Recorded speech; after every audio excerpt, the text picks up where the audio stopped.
Yes, guys, what's going on? It's your girl Minna. Welcome back to the channel. You already know what it is. Big up to everyone locked in. Monday afternoon vibes. I was going to say off the back of a loss, but Man United didn't lose on the weekend, but it feels like a loss because it just feels like Man United could have done more. They could have done more. They could have found the back of the net. They could have maybe found the back of the net more than once. It was definitely there for the taking, and I think that's probably the most frustrating thing. Sweden shirt, brother, nah, bro. This is... come on, man. Al Nasser.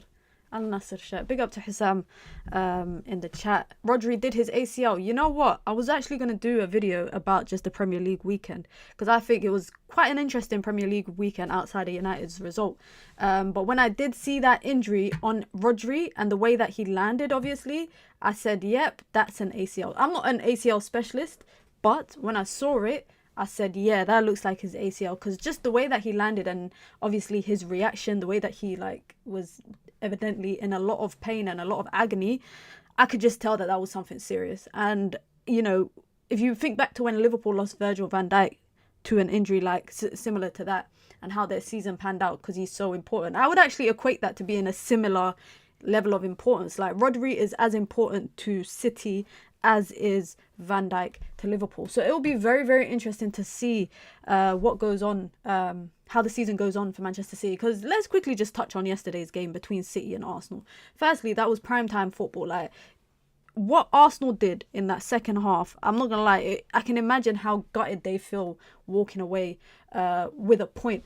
But man, the officiating, it was so bad. Like, I don't know how you guys feel, but I just felt like the officiating yesterday in the Arsenal Manchester City game was just so bad. And at some points, it felt like it was taking the sting out of the game. Now, obviously, Trossard's booking was a booking.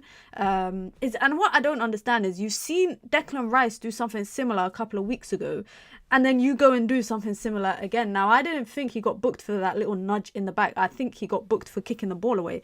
And I just think that's stupid. I just think that that's stupid. But there were other calls throughout the game from the ref, some going against Arsenal, some going against City, that I just thought, oh, this is just a bad... This is a bad show of officiating. If this is what the standards of Premier League officiating is, then I don't think it's good. I don't think it's good. But I think it was a good game. It was very entertaining up until that red card, and I guess Arteta had to switch it up and kind of... I can't even call it park the bus, bro. He parked the lorry because there was 6 men in front of David Raya. He had a line of 6 people in front of him, and then in front of that there was a line of 3. And eventually, obviously, City were able to break it down. But I think it was an interesting game.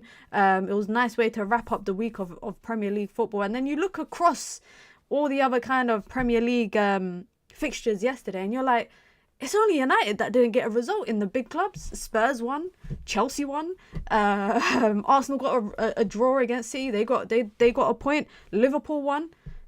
We are literally the only team that actually didn't score. Forget even getting a point. We just did not score. And I guess it ending 0-0 is like, okay, cool. Onana gets a clean sheet, but at what stake? And that's why in the title it says United struggle to score goals, because I've been looking at some stats and just trying to compare how bad Manchester United are doing, just trying to find the back of the net.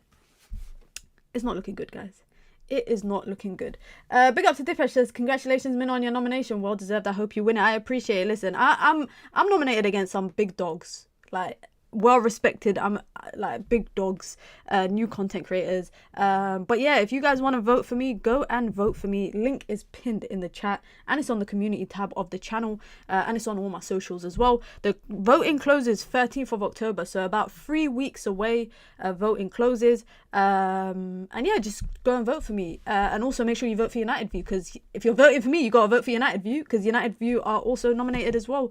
They're nominated in the best club content, and I'm nominated in best new content creator, so make sure you guys vote for me, pinned in the chat. But even guys, I'm not gonna lie, even if I don't win, just being nominated is an honor, because it means that people are watching my stuff. You know what I mean. Remember when Oliver sent off Dallo at Anfield last season? Yeah, that was another questionable decision. I just don't know how he's still allowed to officiate. I just don't know how he's allowed to still officiate. But as I said, today's stream is going to be a bit different because, you know, as you lot can tell, we're not going to have graphics up on the screen. This is more going to be, it's going to be more so a chit chat with the community, because I really want to hear what you guys have to say. We're going to talk about Bruno Fernandes, of course. We're going to talk about Erik ten Hag's substitutions, which have clearly been an issue since he's joined Manchester United, but I feel like it's just getting progressively worse. And we're going to talk about the biggest elephant in the room, which is Manchester United's difficulty to try and find the back of the net, back of the net. I don't know. I just suddenly got an American accent. But finding the back of the net, which is for me the biggest, is equally as much of a problem as is Erik ten Hag's substitutions. They are both. I don't know which one you lot would deem as the bigger problem: Erik ten Hag's substitutions or Man United struggling to find the back of the net. Since Erik ten Hag took over, guys, Manchester United have scored, I think, 58 goals in the first year in the Premier League, and then 57 after. I'm not being funny, right? But if you look at the ratio of goals scored, the ratio of goals scored to goals conceded under Erik ten Hag, it's not that great. It's not that great. 120 goals scored under Erik ten Hag in the Premier League versus 106 conceded. Now, if you even go as far back to see when was the last time Man United even scored 50-something goals in a season, or the lowest time, I think it's 2017. Jose Mourinho, Man United scored 54 goals. But you know what? They only conceded 29. They only conceded 29. Now, if we looked across different random seasons, under Oli, under Ragnick, under Van Gaal, Man United always had a positive goal difference. There was always, and not just a positive goal difference, but there was, 49 was the worst. That was under Louis Van Gaal. 49 was the worst. Do you see Man United even breaking that this year? Especially just thinking about the Palace game. If United find themselves in another situation where they're up against a low block team trying to break them down and they cannot find the back of the net, it's a problem. It's a big problem. And we could talk about, you know, people not finishing their chances, which equally I absolutely agree. People need to finish their chances. And that's where the kind of conversation comes of, are United players just, I don't want to say laid back, but it does give a little bit laid back.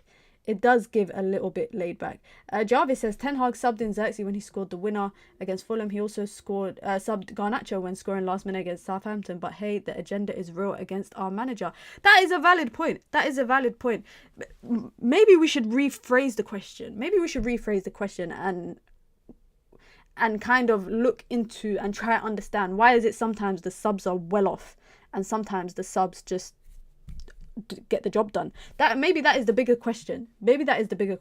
So for example, subbing on Xerxes against Fulham was the right thing to do, right? I think that was the right thing to do. However, on the weekend, subbing off Xerxes, in my opinion, was the wrong thing to do. So I feel like as a manager, you can definitely get things right and you can definitely get things wrong. I'm not saying that he gets all his substitutions wrong. I'm definitely not saying that, because, you know, Jarvis has shown us an example where he's gotten it right before. And even we could go back in his first season, in his second season, etc. But can I just say that this issue of substitutions with Erik ten Hag has been there since he's come in. And I'm not saying he's always been like this. I'm talking about the fact that there's always been questions about how he navigates substitutions. Sometimes he doesn't make it. Sometimes he makes it too late. Sometimes he makes the wrong kind of change. There is always kind of inconsistency with the level of substitutions that Erik ten Hag may or may not make. And maybe that is where my question is directed at, because I think I was more frustrated like on Saturday, guys, and I don't know if any of you watched the AJ fight, but remember I was live just before the AJ fight. For me, I was just frustrated after that game. I was frustrated, I was annoyed, and I don't think I felt like that for some time in the last season or so for Manchester United. I don't think I felt annoyance. Like, you know, if we go back most of last season, I just felt angry after games. You know, like Bayern Munich, Galatasaray, like Champions League run. After, you know, Nottingham Forest, Bournemouth, West Ham, those kind of games, I just felt angry. But I think on the weekend, I just felt frustrated because I felt like Manchester United should have walked away with 3 points and they should have had 2 or 3 goals. And maybe, can I just say, that shows some growth. that might show some growth, you know, because you're going from anger to frustration, right? Because we're looking at it and thinking we were clearly the better side for predominantly most of the game. We just could not finish our food. So I think automatically you start asking questions. Why did we not win? Why did the game change after the substitutions? Because let's be honest, the game changed after the substitutions. Because, and I did a video about it, you lot can check it out, the five things we learned in 5 minutes.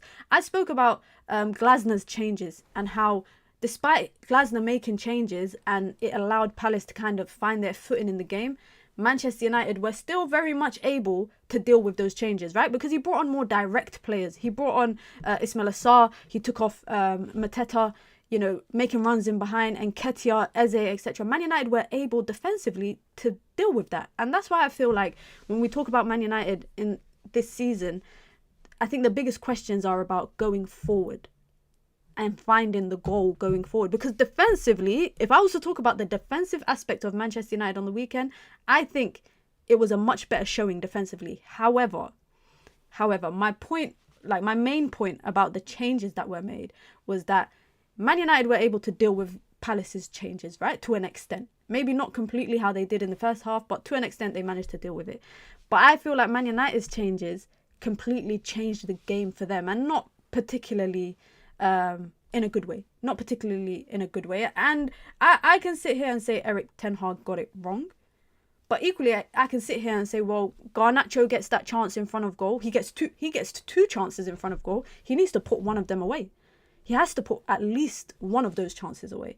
Let me see what you lot are saying in the chat. Simon says, favoritism from Erik ten Hag is what's costing us. This weekend he was meant to sub off Bruno. We're going to come to talk about Bruno and whether Bruno is being scapegoated right now. We're going to talk about, you know, his contract and what does that mean for Manchester United in terms of a building in the transfer window for that particular position. We're going to get to that. Kay says, Minna, we love you. We are frustrated. Much appreciated. We are frustrated with bad decisions from our players and manager. We are 600 million deep. We must do better. Thriller says we couldn't score. Maybe someone charmed Palace's goal because De Ligt should have scored. You know what? That's why I said that De Ligt chance that he had, that header is pure luck. It is pure luck, because even like if you lot were watching the match view and we were talking about the way he angled the header, he angled it to head down into the ground through the keeper's leg, and it just so happens to hit off what's his name's knee, Dean Henderson's knee. And if there was anyone that could have had man of the match, guys, I wouldn't mind. Just not Dean Henderson. Do you know how much it bothered me that he was man of the match after the game? That was probably the most frustrating part. Big up to Riri in the chat, says blessings to the community, the whole community. Matata says, no Man United football content creator has sympathy with Bruno except Minna. I haven't even spoken about Bruno yet. And you're telling me that I got sympathy for him? Like, come on. How is it favoritism when he took off Bruno against Brighton and everyone was questioning it? But do you think that, and that's a good question, that is actually very valid. That is a valid point, because, and this is going back to, I guess, my point that Erik ten Hag's substitutions are a bit questionable sometimes, because when you're meant to take someone off, you don't. Or when you should take someone off, you don't. And when you shouldn't take someone off, you do.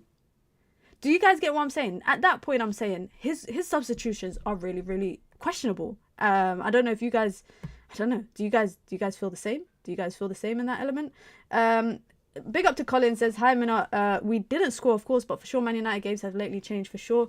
We robbed Bayern, Mazraoui and De Ligt for sure. Listen, guys, is it a hot take if I say that Mazraoui is one of the better right mid-backs in the league?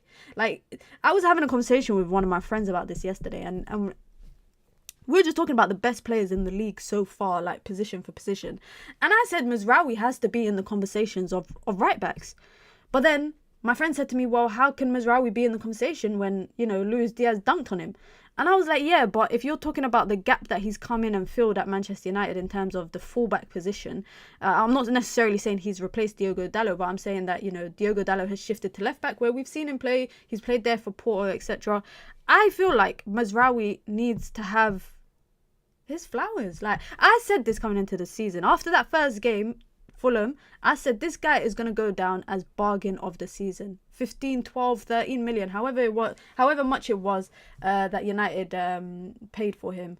Let me see. Big up to Kadeem. I hope you're doing well. Fred Scare Clay says, I wanted us to put 3 past Henderson. That would have been ideal. That would have been ideal.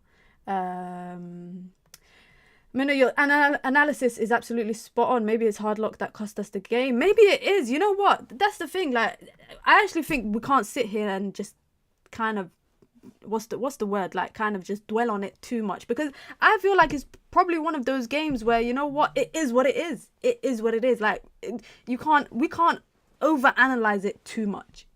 Because there's only certain aspects of the game that, had it been different, I think would have changed the game. And I actually said a hot take during the game. I said, had Joshua Zirkzee stayed on and Bruno went off, I said Man United probably would have scored. I genuinely thought maybe they would have scored. And maybe that was just me again being emotional. I feel like Ten Hag keeps trusting players to do things they aren't going to do. How else can you explain him making perfect subs late season in critical cup games? You know what I also don't understand? And this is just my question about Erik Ten Hag. Erik Ten Hag rewards players, rightfully so. Christian Eriksen for me was the best player creatively in that middle of the pitch, right? But am I lagging, guys? I am lagging. My internet is lagging. Why is my internet lagging? That's so random. Okay, it's back now. But yeah, I was going to say, Erik Ten Hag trusts players and rewards players. You play good in one game, you will play the next game. And then even if you don't play good in that game, if it worked one game, Erik Ten Hag might persist with it.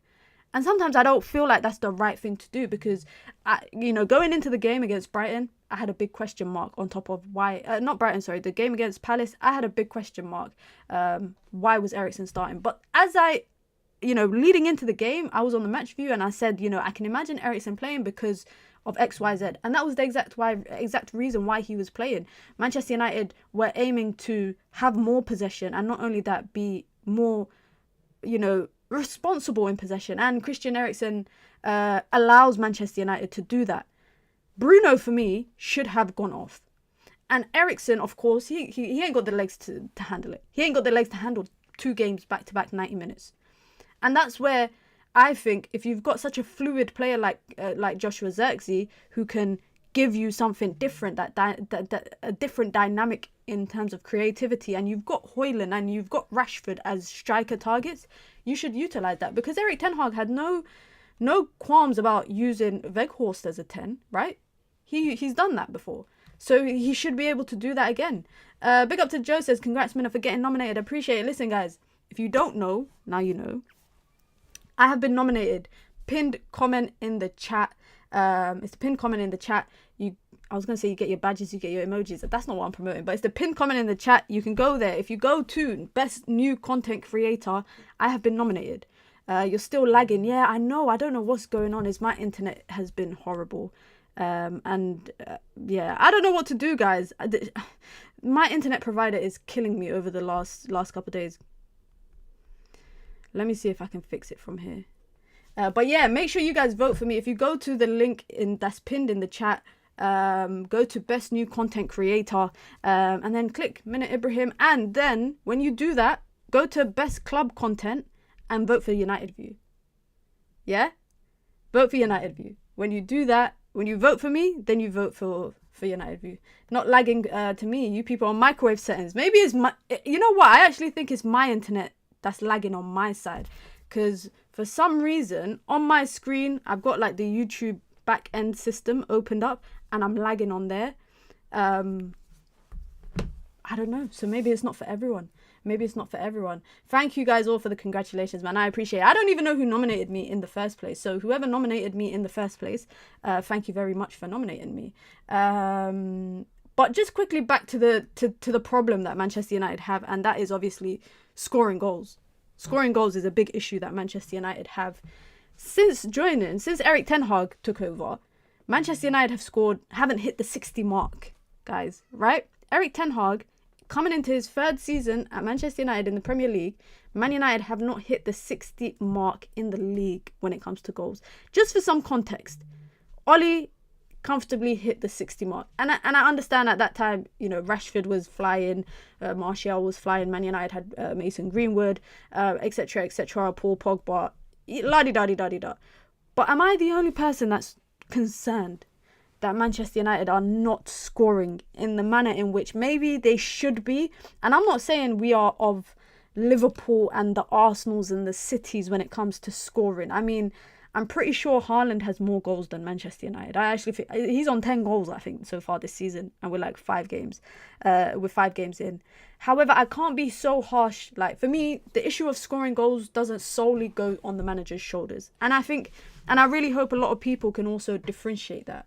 For me, Manchester United players, I'm looking back at the summer transfer window, and I guess hindsight is a bitch, guys, because had we known that United would continue to score in the manner that they would you have preferred United to sign a striker? Like, and I'm not talking, I know we signed Joshua Zirkzee, but I've said this time and time again, Joshua Zirkzee to me he's not a gunman.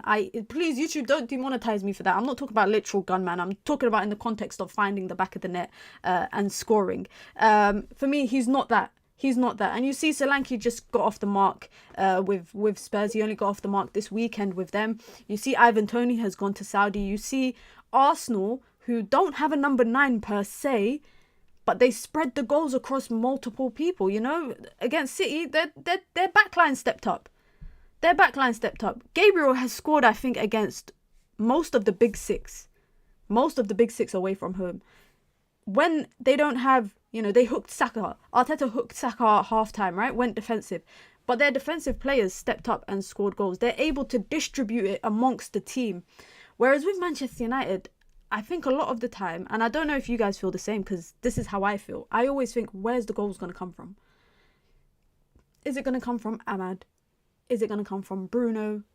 Is it going to come from Rashford? Where is the goals going to come from? And I think to, you know, the games such as, and I feel like, I'm not gonna lie, guys, that Barnsley game might stat pad United a bit for the season. At the end of the season, we might come back to look at the entire season and be like, oh my god, look, we scored 7 in one game, not realizing it was a game against Barnsley where we scored 7. I think we need to remember how bad last season was. Our defending has definitely improved 100%. Like, I will never sit here and say that Manchester United's defending has not improved, because I said it after during the Palace game, when Glasner adjusted to the second half and made those changes, Manchester United were able to cope with those changes. Manchester United were able to cope with the forward line. You know, they went from being more, I would say, conservative. I would say Man United's defensive approach was a bit more conservative, and, you know, playing a bit off Mateta, because he's not got the pace per se to get in behind. So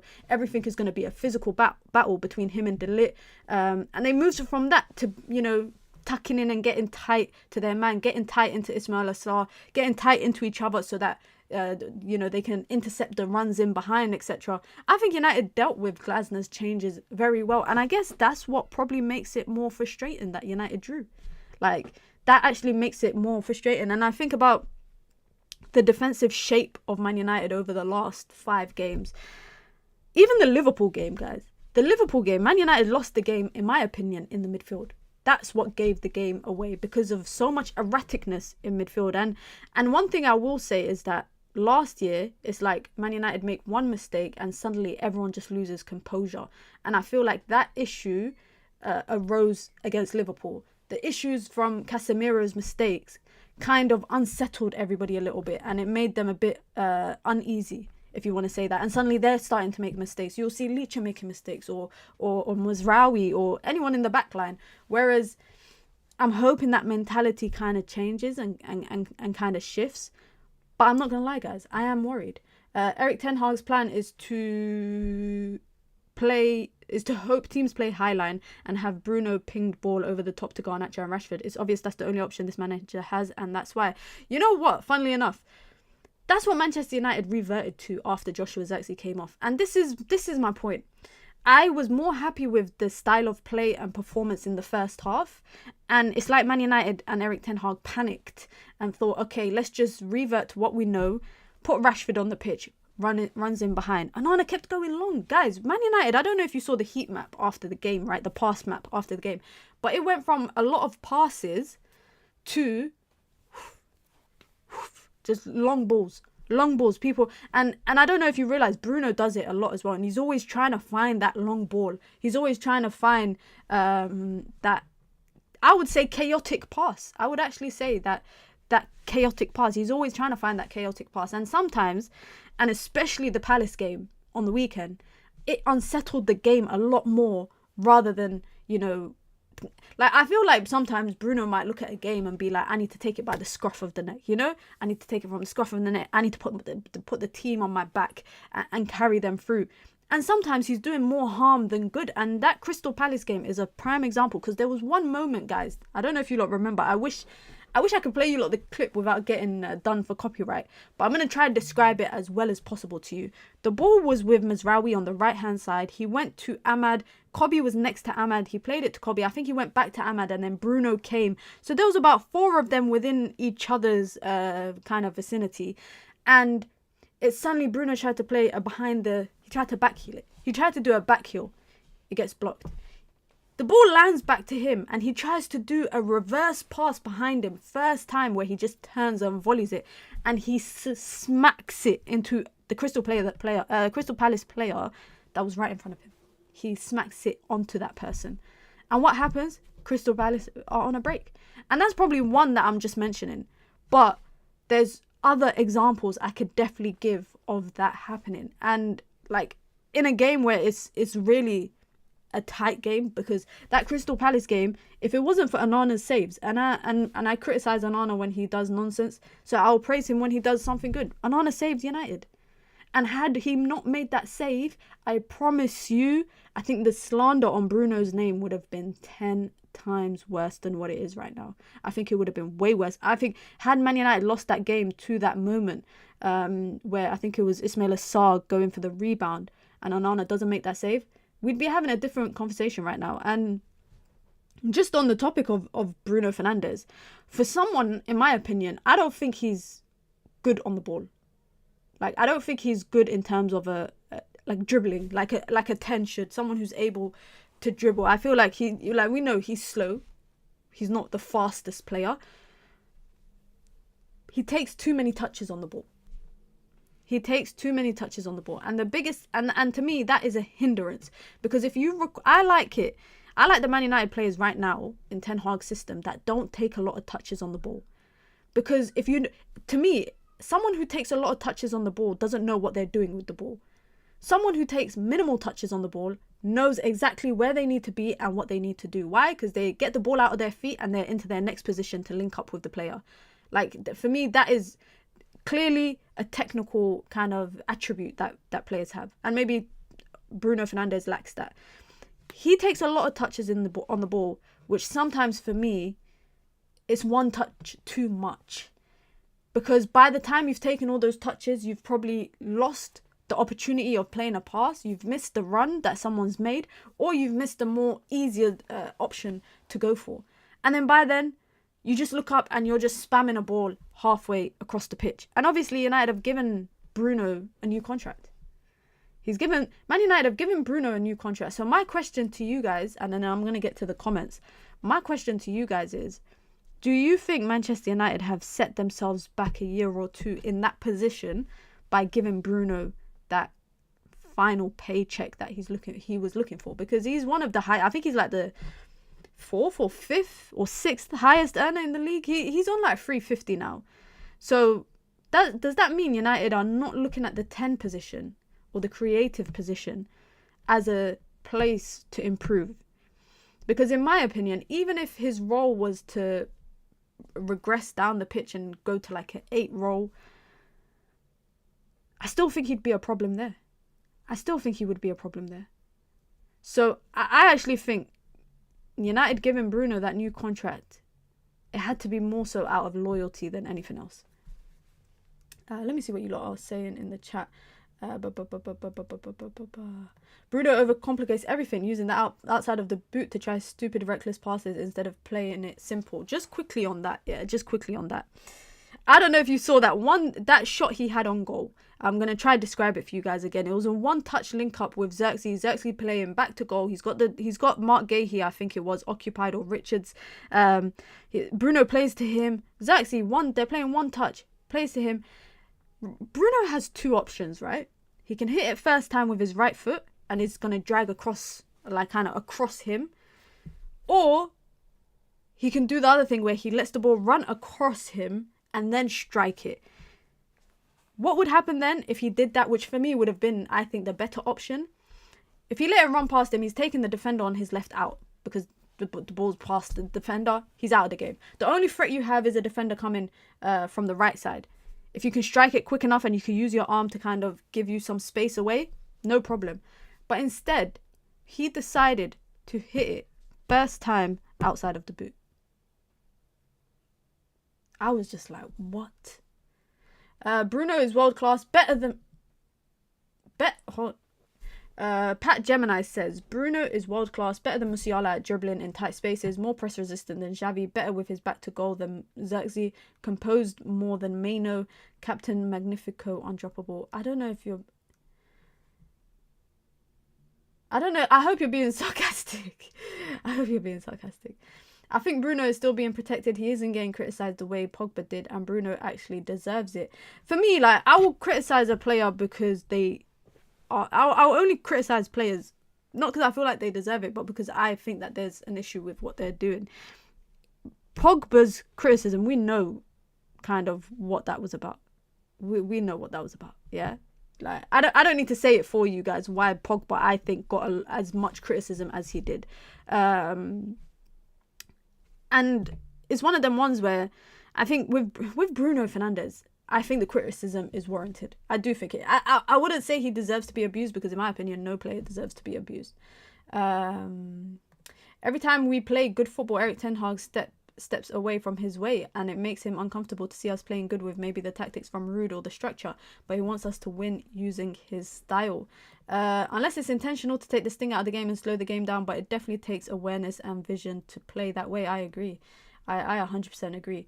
Bruno never played as a 10 for Sporting. He played as an 8 or a 6. He's very limited. This is not a new issue. The team is evolving past players like him. He's effective in a counter-attack system. I mean, he doesn't even play 10 for Portugal either. He doesn't even play 10 for Portugal. Mina, if Bruno is this Portuguese Magnifico as they say, why has no top team come looking for him? I know why. Not world class. We are stuck with him. Over 30 and overrated. Come on, he's 30. He's not over 30. He's just 30. Come on, let's not age him a little bit too much. Let me see what else you are saying. I can see us switching to a 3-5-2. Watch out. I'm not gonna lie. I want to see Manchester United play with two up top. Like, if that means we have to take Bruno out, take him out. And I was actually having this debate with one of my friends as well. My friend is an Arsenal fan, but I was having this debate with my friend, and they were saying, you know, that's your captain, you can't take him out. I was like, why? Why can we not take... Why does the captain armband kind of stop you from getting dropped? Because Harry Maguire wasn't safe in Erik ten Hag's first season. He was the captain. And the first thing Ten Hag did was drop him. Even the fact that he was still captain. For me, if we're going to play two up top, I'm not being funny, Bruno cannot be in that lineup, in my opinion. Because then, unless he's playing in the deeper role, unless he's playing in the 8, then you're telling me it's going to be a Bruno, Kobe, Ugarte midfield and then wing backs? Wing backs? Come on. We have to be realistic. The most I can see happening is maybe like 4-3-1-2, where you got two up top. You got two up top and then the 10 behind and then 3 kind of sitting midfielders. I can see that happening if Erik ten Hag is happy with the fullbacks playing more wide with more width rather than centrally. Because on the weekend, I don't know if you lot saw, but in build-up, United were playing 3-2-5 where Dalot was coming in and supporting Kobe in the middle. So if Erik ten Hag is happy with the players the fullbacks holding the width, because for me, that is an avenue in which Erik ten Hag likes to play. He likes to play with the wide players rather than playing the ball a bit more centrally. But I would like to see Ugarte, Kobe, Bruno in that free midfield and then having Ahmad in that 10. But basically, I wish I had a whiteboard to draw it out, but it's a formation where you have your striker, and what you can do is you have your lone striker and then 2 behind, or you have 2 like this and then you have your 10 behind. I wouldn't be fussed with either or, because if you've got Højlund up top and you've got Ahmad and Xerxes directly behind, kind of playing as these second strikers to Højlund, that would give him a lot less work in terms of the centre-backs, occupying the centre-backs, whatnot. And also, equally saying that, it would give the centre-backs a lot more to do. It would give them a lot more to do. Let me see what else you guys are saying in the chat. In my opinion, after making subs, the front three should have been Rashid, Xerxes, Ahmad. Midfield should have been Eriksen, Tent, Casemiro, Meno on a double pivot, or Ugarte, Casemiro. I actually would go as far to say, guys, Ugarte should not have come on. Like, Ugarte should have come on late 80 minutes.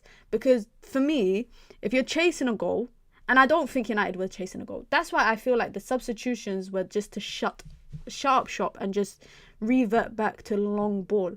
Because Ugarte came on to kind of sit in front of the back line, and Kobe went a bit more up. He was more in that, he was in, I guess, Eriksen's role.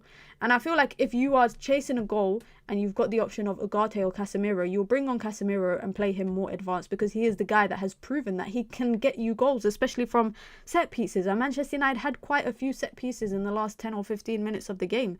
It would have been nice to have, in my opinion, I thought it would have made sense to bring on Casemiro in that situation. But when Ugarte came on, that confirmed to me that Manchester United were not going for that final kill. They weren't going for the final kill. I think that they were going to just solidify the result and not concede late. And I get that, because United historically concede goals late into the game. We did that against Brighton as well. So I understand why Erik ten Hag did that. I just feel like Man United shut up shop too early. You know, like, we still had a bit more in the game to kind of go for it. And if that was the case, I definitely agree. If Erik ten Hag was adamant in bringing on Rashford, then I would have kept Rashford on the left-hand side. And if you want to play Rashford through the middle, keep Xerxes on and take off Bruno Fernandes. Because to me, that would have been the better creative opportunity. I think a lot of the opportunities that came for United in that game came from either Xerxes or from Eriksen, or that one chance that came from Dalot that he created for Garnacho. A lot of the final pass, or the pass before the pass, but the pass before the pass, a lot of that was coming from either Xerxes playing it to Eriksen or someone, or Eriksen finding that final pass. And that's why I just feel like Erik ten Hag got the substitutions wrong. There's no harm in saying that. And it will actually be interesting to see what he does on Wednesday, because United got a Europa League game on Wednesday against FC20 at home. Are you going to rotate? Is Erik ten Hag going to rotate in that game? Are we going to see a rotated starting 11? Are you going to tell me that Manuel Ugarte could start in that game, but he can't start away at Crystal Palace because he still needs to get used to the Premier League? Like, save me that story. Absolutely save me that story. Are you going to tell me that a young academy player like Harry Amas or Toby Collier cannot start in a Europa League game? If Erik ten Hag goes strong on Wednesday, which I anticipate that he probably will, because I think he wants to win the Europa League, so I think he's going to go strong. For me, that is just poor, because we're sitting here, guys, playing a game every 3 days. Every 3 days, Manchester United are playing a game, right? And if you cannot rotate in this team that Erik ten Hag has boasted about in his press conference, he said, we've got a team that we can rotate. If you cannot even do that for Europa League, then when can you do that? Assalamu alaikum minna wa alaikum assalam. I hope you're doing well. Off topic, but I want to ask you what you saw from Chelsea C and Arsenal in WSL on the weekend. How do you think our United women compared to them? I'm dropping a podcast tonight, inshallah. Link is in the bio of this video. It's called Carrington. It's on Apple, it's on Spotify, etc, etc. I spoke about this in it because I recorded it after all the games were done for the WSL. So listen to that and you will get your answer there. Every time we play a game and the opposition manager makes adjustments, I'm not going to call him that, guys. Please can we stop calling him that? Erik ten Hag never has a response. That is very concerning. That's why we always have a game of two halves. But let's go back to what Ajax said it on United View once, I remember. He said that Erik ten Hag has one plan and he persists with it. He doesn't have other options or changes that he tries to make in a game. Ten Hag never wanted Ugarte. I 100% agree. I 100% I 100% agree with that. The intensity of the players dropped drastically after 60 minutes as well, collectively. But do you think that it dropped off because of the changes? Or do you think it dropped off because people look tired? Because I don't think people look tired. I actually don't think people look tired. But I think that the game plan changed for them where they were going long. So suddenly people were like, you know what? I ain't got to run. I ain't got to press. I ain't got to do nothing. Suddenly, I couldn't tell you one change that the manager made that I could say was a hit in that game, or even made slightly a difference. Even Rasmus Højlund, I'm not even talking about Rasmus Højlund because he's just back from injury, so I don't think I can give him too much praise or too much criticism. I need to give him a couple of games to kind of get back into the mojo and into the groove of stuff. I couldn't tell you one of the changes that impact the game. Marcus Rashford did not impact the game in any capacity. I think he had like 6 touches in the game. I actually think he had 6 touches at the game during the game. Who else came on? I can't even remember who else came on. That's how bad it is. That is how bad it is that I can't. Ugarte had a few touches. I remember him kind of picking up the ball from the back line. But for me, the last 20 minutes of the game, the last 15 or so minutes of the game became a snooze fest. It became a snooze fest. And maybe that's why I'm probably more annoyed about the first half. Maybe that's why I'm more annoyed. That was because of the changes. There was a moment Licha was screaming at Rashford to come towards the ball. But I don't know if you lot realise, but they would just go back to Onana and go long. So for me, that's an instruction. That is an instruction. You're telling me that your forwards are not coming to the ball, your midfielders are not coming to the ball, and you're just going back to the keeper to go long? That's an instruction.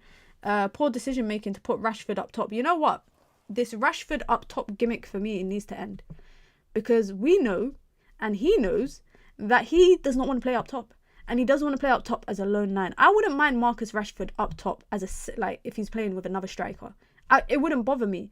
And I think bringing him on against Crystal Palace, just because it worked against Barnsley, him playing in the middle. He played in the middle, but he didn't really play in the middle, if that makes sense. Like, he was drifting left, he was going right. He scored his first goal from the right-hand side.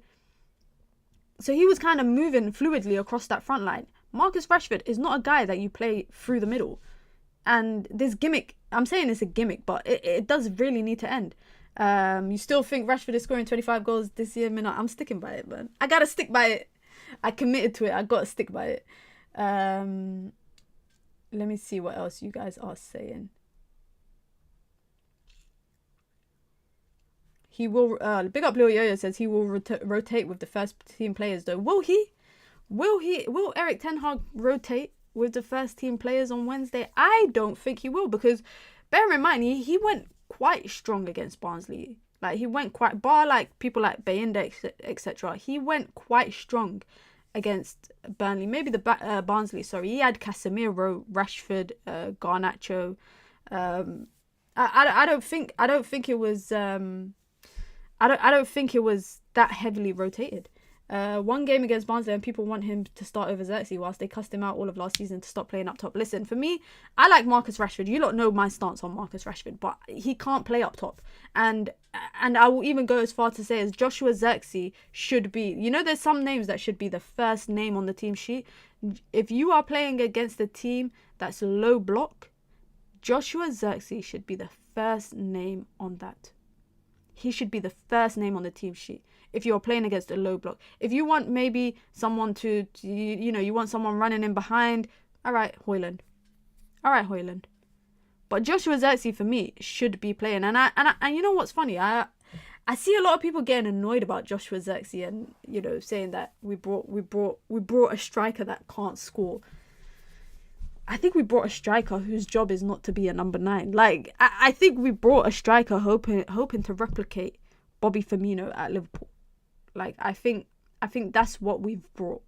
And that is what Erik ten Hag is trying to create with, in my opinion, Joshua Xerxes. If Joshua Xerxes can become half of what Bobby Firmino was in Liverpool, I'll be happy with that. Like, I'm not going to lie, guys. I will be happy with that. And the only thing that I look at Joshua Xerxes and I think, okay, there's something different about you to what Bobby was at Liverpool, is he's a bit more bigger, like physically. So he looks quite slow on the ball. But he's slowly, like, I'm slowly starting to think, okay, cool. This is a guy that I think can work for Manchester United if we use him in the right way. I'm not going to say he needs to be unlocked, but he needs to be utilised in the right way. and people need to finish the chances that he's creating for them. I've said this on the stream after the game. I said, listen, if Joshua Zirkzee doesn't score goals, but he continues to create those chances and people actually finish those chances, I'm not mad.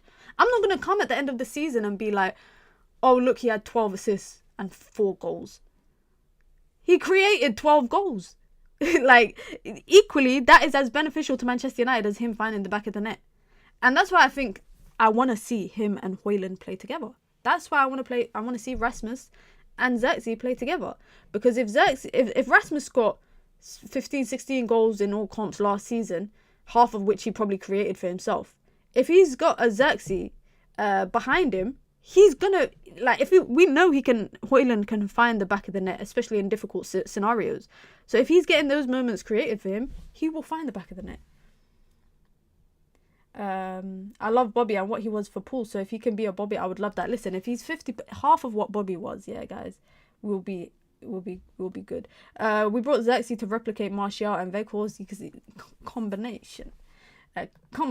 He's doing exactly that. He could have had 2 assists against Palace. He gave Bruno and Garnacho both clear-cut chances. 100%. And that's the thing. That goes back to people not finishing their chances. And that will be the biggest hindrance to Manchester United this season. Like, we can sit here and talk about Bruno. We can sit here and talk about whoever. But the biggest problem is going to be people not finishing their chances and putting the ball into the back of the net. It's as simple as that. Like, football is about goals. We need to play with 3 in the back. Do you guys actually think that? Because quite a few of you guys have said that in the chat today. Quite a few of you guys have mentioned about playing 3 in the back. Is that something you actually think Man United should try out? Because I don't know how I feel about 3 in the back. I don't know how I feel about three at the back. Because Dallo as a wing back and Mazraoui as a wing back, I'm not sure. I'm not too sure about that. It's been the issue for many seasons now. Yeah, Man United's issue since Sir Alex Ferguson retired was goals. Like, that has been it.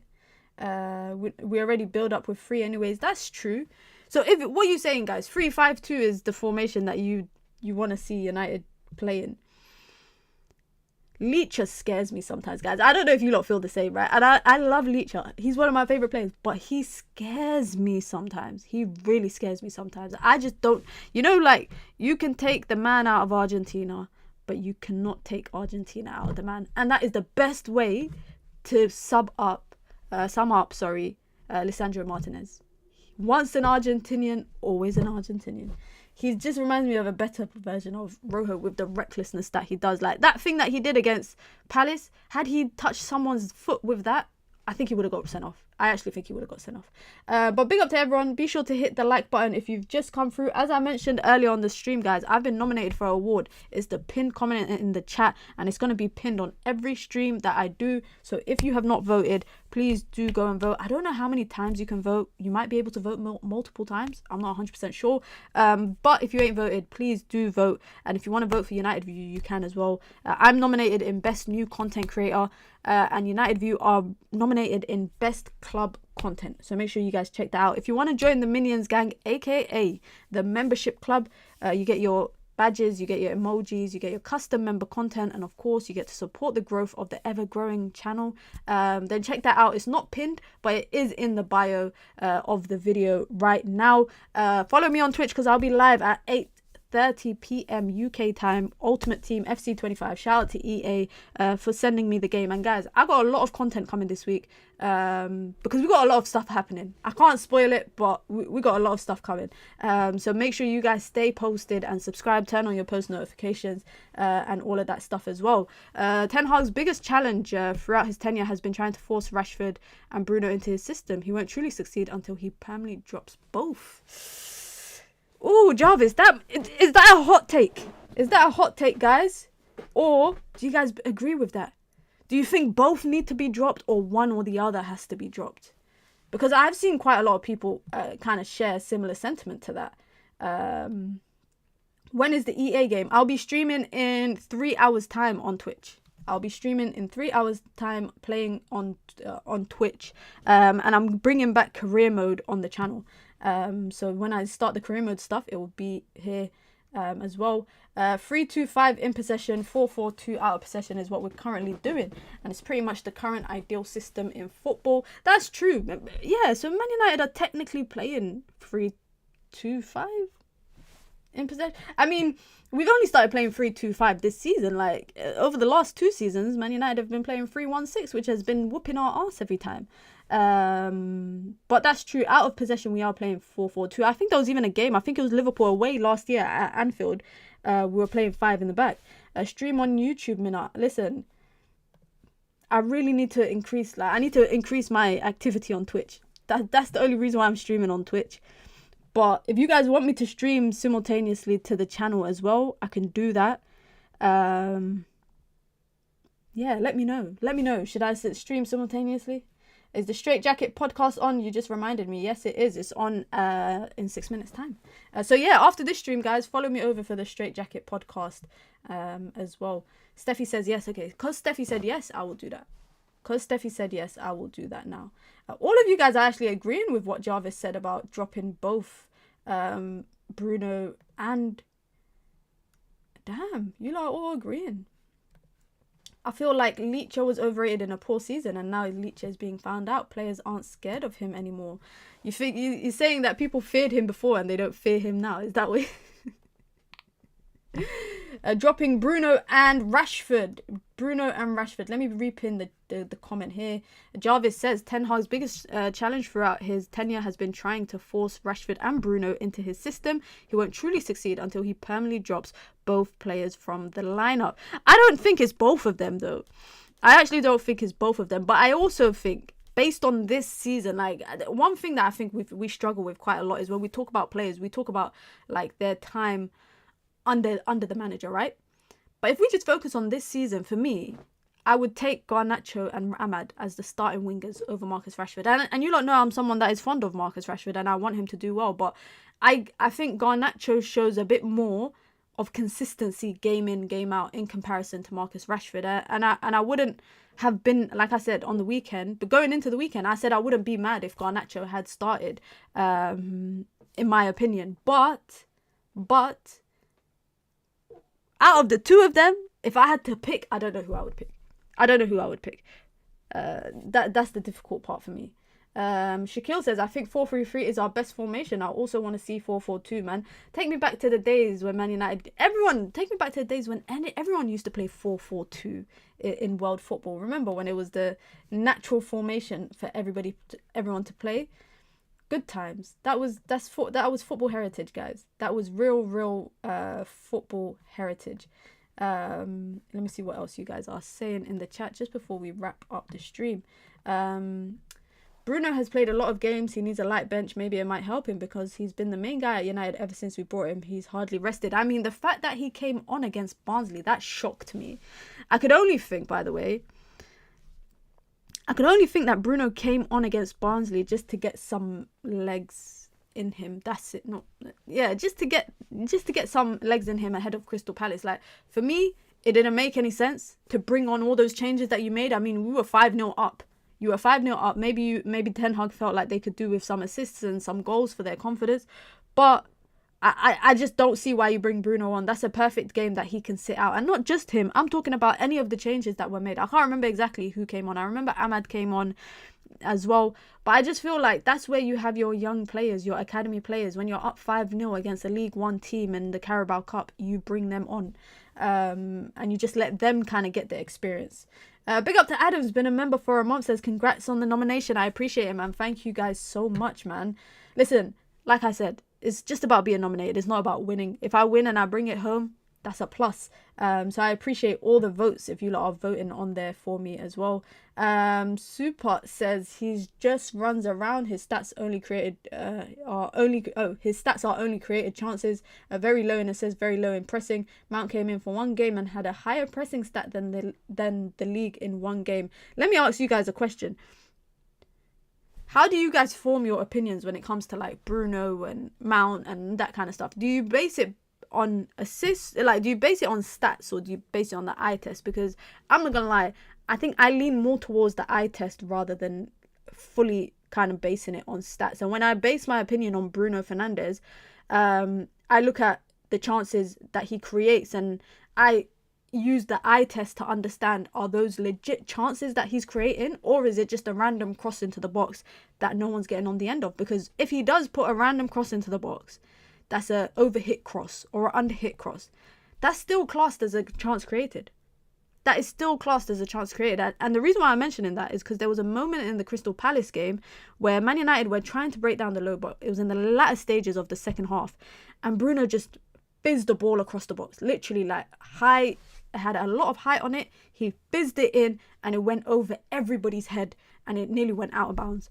And I looked at that and I remember saying on the stream, that's going to class as a chance created, even though I'm watching the game and I can see that that's not actually a legit chance because it's not a good ball in. And that's why I feel like you need to have a balance of, stats, but also using your eye test to either confirm those stats are legit or not. Big up to Riri, been a member for 9 months. That's basically the year. Says vote, and there's the link to vote, man. Big up Riri, I appreciate it, man. Thank you so much for the consistent support as well. DJ, big up DJ, man. I hope you're doing well. Says don't ever disrespect Bruno.